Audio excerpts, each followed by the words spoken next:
సాంఘిక సంక్షేమ శాఖ ద్వారా ఎస్సీ ఎస్టీ విద్యార్థులకు ఆర్థిక సహకారం అందించే విదేశీ విద్యా పథకానికి రాజ్యాంగ నిర్మాత దళితుల ఆరాధ్య దైవం డాక్టర్ అంబేద్కర్ పేరుని తిరిగి పునరుద్ధరణ చేయడంపై కైకలూరు నియోజకవర్గ టీడీపీ ఎస్ఎస్ఎల్ నాయకులు హర్షం వ్యక్తం చేశారు.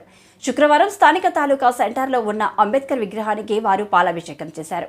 ఈ సందర్భంగా ఎస్ఎస్ఎల్ సీనియర్ నాయకులు వీరబత్తిన సుధా మాట్లాడుతూ గత ప్రభుత్వంలో అంబేద్కర్ని అవమానించేలా విదేశీ విద్యా పథకానికి రాజ్యాంగ నిర్మాత అంబేద్కర్ పేరుని తొలగించి జగన్ తీవ్రంగా అవమానించారని విమర్శించారు. జగన్ తొలగించిన పేరుని ముఖ్యమంత్రి చంద్రబాబు చేరుస్తూ అంబేద్కర్ విదేశీ విద్యా పథకంగా పిలవాలని ఉత్తర్వులు జారీ చేయడంపై సుధా హర్షం వ్యక్తం చేశారు. దళితుల సంక్షేమానికి చంద్రబాబు కట్టుబడి పనిచేస్తున్నారని కొనియాడారు. ఈ కార్యక్రమంలో వాసుపల్లి సతీష్ ఖన్నా, ఇగిద వెంకటస్వామి, గడిదేశి, విజయ్ కుమార్ తదితరులు పాల్గొన్నారు.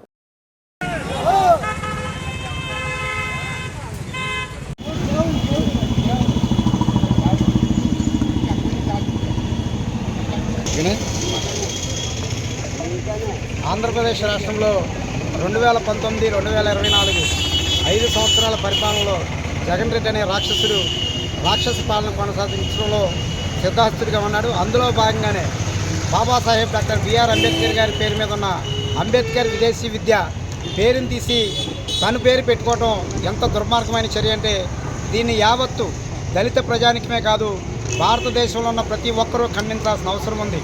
ఎందుకంటే 2014-19లో నారా చంద్రబాబు నాయుడు గారు నవ్యాంధ్రప్రదేశ్ తొలి ముఖ్యమంత్రిగా ఉన్నప్పుడు ఆయన దళిత పేదలు నిరుపేదలు ఉన్నారు, వాళ్ళు చదువుకునే స్కిల్ ఉన్న వాళ్ళు విద్యార్థులు ఉన్నారు.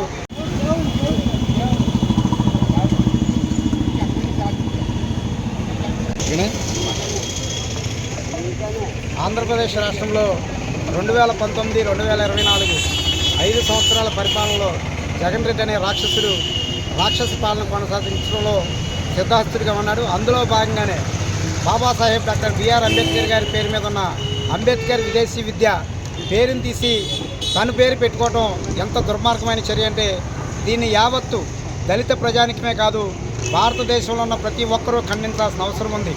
ఎందుకంటే 2014-19లో నారా చంద్రబాబు నాయుడు గారు నవ్యాంధ్రప్రదేశ్ తొలి ముఖ్యమంత్రిగా ఉన్నప్పుడు ఆయన దళిత పేదలు నిరుపేదలు ఉన్నారు, వాళ్ళు చదువుకునే స్కిల్ ఉన్న వాళ్ళు విద్యార్థులు ఉన్నారు, వారిని ప్రోత్సహించి విదేశాలు పంపాలంటే నిజంగా మాకు డబ్బులు లేని పరిస్థితి. అలాంటి వారికి ప్రభుత్వం నుంచి అంబేద్కర్ గారు ఆనాడు రాజ్యాంగంలో రాజ్యాంగాన్ని అనుసరించి అంబేద్కర్ విదేశీ ఉన్నత విద్య అని పేరు పెట్టి సుమారు 1200 మంది విద్యార్థుల్ని విదేశాలకు పంపి వారికి 10 లక్షల రూపాయలు సాయం చేసి ఆ రోజు చంద్రబాబు నాయుడు గారు చరిత్రకారుడిగా మిగిలిపోతే దళితుల పట్ల ఆ 2019-24లో జగన్ రెడ్డి అనే రాక్షసుడు ముఖ్యమంత్రి ఆ పేరుని తీసి అంబేద్కర్ గారి పేరుని తీసి కనీసం ఒక్క దళిత విద్యార్థిని కూడా విధికి పంపాల్సిన బాధ్యత ఉన్నా పంపలేని చరిత్రహీనుడిగా మిగిలిపోయాడు. కానీ ఈరోజు మళ్ళీ 2024-29 సంవత్సరాలకు ముఖ్యమంత్రిగా ఉన్న చంద్రబాబు నాయుడు గారు అదేవిధంగా జనసేన